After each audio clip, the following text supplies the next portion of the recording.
thought I'd kick things off by showing you an old project, probably a song that most people know me for, which is called Tongues. Tongues released in 2012, so this project's over 10 years old. And back then I was using Logic. Somehow, miraculously, this project still works. So luckily I can take you through it. I've cleaned it up a little bit because it was a bit of a mess. Back then I used to not be so organised, whereas now I like to colour code everything, as you'll see. I've denoted out the structure of the track. It's pretty basic. We've got an intro, A section, B, C, the breakdown, and then that A, B, C sections repeat, but there are a few kind of subtle differences to keep the listener's interest. And then you've got a short outro at the end. I don't tend to write songs this long anymore. Coming in at about 6 minutes 30, 6 minutes 40. It's pretty long. A decade ago, songs used to be longer. We're getting much shorter now. Less repeating ideas. But somehow this one still stays interesting to me. Let's have a quick listen to the track.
So you get the gist of the track. It's really rhythmically focused. So it's essentially just drums and bass with the odd melodic element sprinkled on top, but they are definitely not the focus. The focus really is that kick, which is supplemented by snares, and it's offset by a clap pattern which changes at bar 97, and I'll go into that in a little bit. The sub is really simple, but it's just prevalent throughout. It's glued to the kick, in a way that makes the two sound like they are the same thing. And that's very deliberate. So as it's a rhythm-focused track, let's focus on the drums. You can see I've got everything expanded here. Let's actually just close everything and focus on the kicks. So in fact, looking at the intro, just to see what's going on here, let's solo that.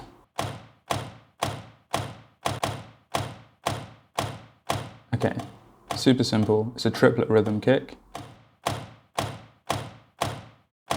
Resets every 2 bars with a little lead-in kick before the end of the second bar to kind of allow you to get into the next one. Still following the triplet rhythm. So it resets to the 1 every 2 bars. You can hear this sound which makes up the main body of the kick, or the character of the kick, is actually a car door closing. There you go. That's how you make nice kicks. The other thing that's happening, which is actually part of the kick, even though it's not part of the same group here, is the snare. We have a snare layer to the kick, and this plays on pretty much every kick. You can even see here that even though these ones don't play, we've got a kind of affected versions here, which will bounce down. So together, they create this pattern.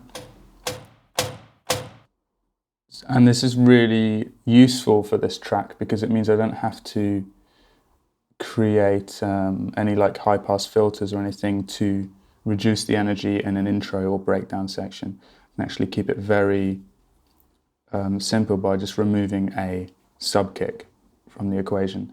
So the intro here has the car door close and the light snare happening on all the triplets.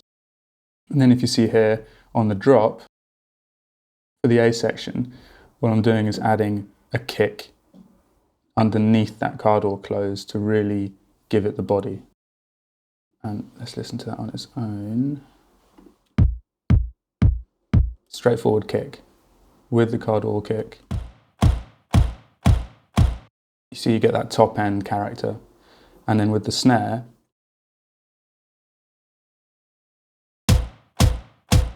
gives it that real punch. And that just plays throughout. So that's kind of covering the whole frequency spectrum there. So it really is the most prominent part of the track, is that kick. Cool, so that's the kick pattern sorted, but now the claps is kind of where it creates the offset rhythm. So the claps follow a triplet timing as well, but they're obviously offset to the kick. So see the kicks here on the 1, and the claps happening. In fact, let me just expand that. The claps happening here on the second kick, so still on the triplet timing. And that accentuates every second kick. And there's a little reverse clap in, so let's listen to the claps on their own. So you've got this nice lead in. You can see I've just used some Vengeance samples here. Kept it pretty simple. The clap on the impact is actually quite lo-fi. It's got that initial transient, but it's quite low passed in that it doesn't have any high frequencies. The high frequencies are actually in the lead up and the little tail that happens into the transient. So you hear that little top end, and that's just adding enough to this layer to make it kind of punch through the mix. And even then it's quite a subtle clap, as claps go in drum and bass. So all together, you get this nice call and response between the kick snare and the clap, which are also happening on the kick snare, which gives it that extra punch. So the idea here is to create a kind of ducking effect without using any side chaining or compression. It really is just arranging samples so that they create a kind of wave, punch in and out, that pull you back and forth, or at least that's what we're trying to do.